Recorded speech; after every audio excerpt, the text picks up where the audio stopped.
So let's dig into it right away with some breaking news this Wednesday, as Josh Cloak of The Athletic has reported that mystery group who are on the verge of purchasing York United, the Canadian Premier League, well, it's coming to fruition. And the highest bidders, or the new ownership group, appears to be, according to Cloak, Game Plan Sports, a group made up of Eduardo, Ricardo, and Miguel Pascual, a family that is very accustomed and familiar and have plenty of experience in the game of football. They're going to be the investors who are going to take on the York United project, according to these reports in the Canadian Premier League. Their father is a former general secretary, CFO of the Mexican Federation. Their uncle, former president of Club America. Three individuals who are committed to the game of football and growing it in Canada. They also have a tie to the ownership group at Monterrey of Liga MX. All sorts of synergies here between Game Plan Sports and the game of football. It's apparently also the highest fee in Canadian Premier League history for the ownership of a team. And for at least the near future, this team will continue to play at York Lions Stadium as they weigh potential other options, including that situation at Woodbine, which continues to really remain in the periphery. In the background, perhaps that gets pushed a little bit more forward in terms of their future plans. So, new owners for York United. It's all but official, gentlemen. Let's go to the former York United player first, and Jordan Wilson, to get your reaction to this news that's breaking this Wednesday. Yeah, Wheels, I think it's beautiful. I think it's a step in the right direction. I think now in football as well, when you have a cash cow, when you have someone coming in that can spend the dollars and support the club, that's always a um, positive thing. But I also think the step in the right direction is having the Pascual family, the brothers, who are just ingratiated in football. They know the game. That is literally a part of their DNA and their blood. Coming into this club, what I will say is the first thing that they're getting right, the brothers, is moving to Toronto, feeling out the city. We talked about it weeks back with Angus McNabb. That was probably the biggest thing that he didn't get right, was not being around the players, not being around the club. It's so hard to really immerse yourself when you're in a different place. You really have to be in the city and be around the people. So that's the first step that they're getting right. And when I'm looking at the brothers coming in, there's so many things that maybe they would want to change, but I think you got to keep the core of what is great with York, keep that the same. I think whether that be the core players or managers coming in or the staff that work around the club, you can't change too much right away. I think in long term, yes, you have ambition to have a stadium and to have a better fan base, but for right now, coming in for this 2024 season, whatever is good, try to make that great, and what is poor, you have to just maybe bring that up a notch bit by bit. But it's a step in the right direction. I don't think you can look at this news as a CPL fan and think negatively of it. It's just it shows where we are as a league and as a country to have outsiders come in and invest this type of money and really believe in the league. Oliver Platt joining us from Vancouver Island today. Ollie on location. What do you make of this? Is it a home run for the Canadian Premier League? I think it has the potential to be. When you look again, like Jordan said, at the credentials of the group, the connections of the group, I think it could be a pretty significant day in development for professional soccer in Toronto. If this is a group that's truly serious, that, like Jordan said, is coming and moving here and really putting, their full energy into this club. We thought about Toronto as a city having the potential to have multiple professional teams, even beyond Toronto FC and York United in the future. And this could be a big step towards that. So it's going to be really fascinating to see what their plans are in the longer term in particular. Like Jordan said, I'm sure there'll be some continuity, some stability, just to kind of get things going in 2024. But what they plan to do in terms of stadium, in terms of really tapping into the potential of this region from a player perspective, how they kind of conduct themselves and what plans they set out in that sense, I think is going to be really interesting to see. And obviously a real soccer hotbed in this country. So it's exciting. Again, you look at the clubs and the organizations that, this family has been involved with, from the Mexican Federation to Club America to Monterrey. Like, those are two big clubs. And it comes after Atletico Ottawa coming into the league with that connection with Atletico Madrid. And I think it's another sign, maybe. And I think we've seen this on the CPL side. And I think we've heard Diana Matheson talk about this on the Project 8 side as well.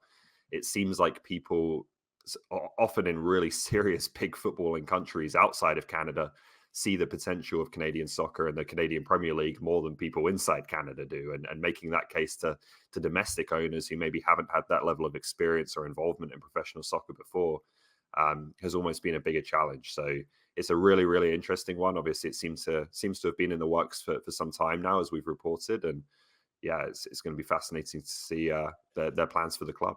Yeah, I like the foreign ownership perspective there, because we were trying to grow as a sporting nation across the board. But when it comes to ownership groups, it's the same old figures within this country that are either in a position or have the desire or will to go and invest in the professional sporting fabric of this country. And there's nothing wrong with going on to the outside in order to provide more of a platform for the league to grow, for more opportunity to be there for players, for coaches, for administrators across the board to continue to grow and build this out. Now, Eduardo will be the CEO, according to the reports. Ricardo will be the president and general manager, and Miguel will be the COO. What's more important for you guys, though? And I'm going to come straight back to you, Ollie, because you can purchase the club, and we all understand the potential that it has in this league, in the Toronto market as well. But what's more important for you, the opportunity in getting it right on the field, or is it more critical what's going to happen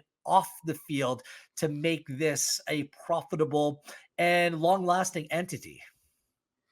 Well, I think the off the field can make the on the field work, right? Like it's difficult to sustain the club without having a viable solution in terms of a permanent stadium. In terms of, again, we've talked about this, just kind of finding what community do you belong to, right? As a club, I think it's been a little too vague at times, a little confused at times between York Region and Toronto. And I think really hammering that out is crucial if the club's going to have that long-term viability to make the most of the potential that's there on the pitch. When we talk about all the players in the GTA and the potential support that's there as well. So you would hope that a group that's coming in and has paid this reported highest fee for a club ever has spent some time thinking about that and has some kind of concrete plans for that. I'm sure that'll continue to evolve as well as they kind of get their feet on the ground in 2024 and take in that first season. But my understanding was that, this group had kind of been in talks for a while. So you'd hope that there's some thinking that's gone on there in terms of what this can look like in the long term and the potential that's there. Jordan? I mean, the on-field product, and you were part of that. I mean, you want consistency in order to perform, but it's not as if the York United teams have been bad. I just don't think that they've reached their full potential, right? That's what it's about. Yeah, like definitely as a player, and then now sitting with you guys, you feel as if York United have always been average. Even when I played for the 2 seasons, an average team, talented players, but just an average team. And when you look at the area, you think you could always be better just because you don't have so far to pull from, right? The players that you could get. And even if you look at the talent throughout this season, like the Ferens, if you're looking at certain players, they're all in that nucleus, right? And they would all want to play. And I bring up a name in the CPL that everyone loves, Manny Aparicio. 100% he would want to play at home if he had a president that backed him, a coach that gave him the freedom to do what he wants to do, and just really like pumped him up the way he would need it.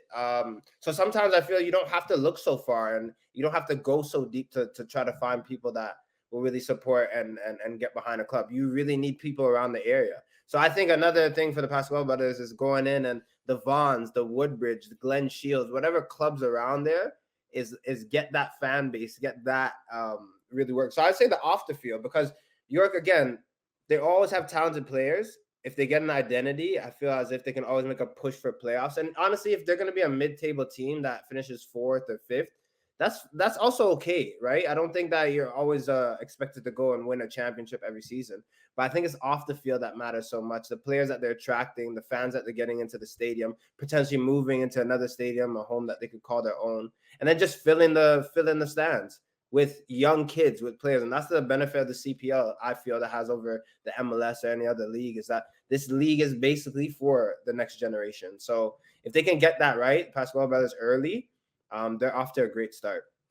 I don't think it's any coincidence in this piece that Josh Cloak brought up that the Brampton connection of the players like Buchanan and Laren and Hoylett, these players, is seemingly hotbed of football in this country in Brampton, which there may even be more potential. So perhaps a move outside of where they are could be in the cards in the future. We'll see. This Woodbine project is something that sticks with me because I do think that York United need a home of their own wherever the best location may be. The Pascal brothers, their family have deep ties to the Mexican Footballing Federation.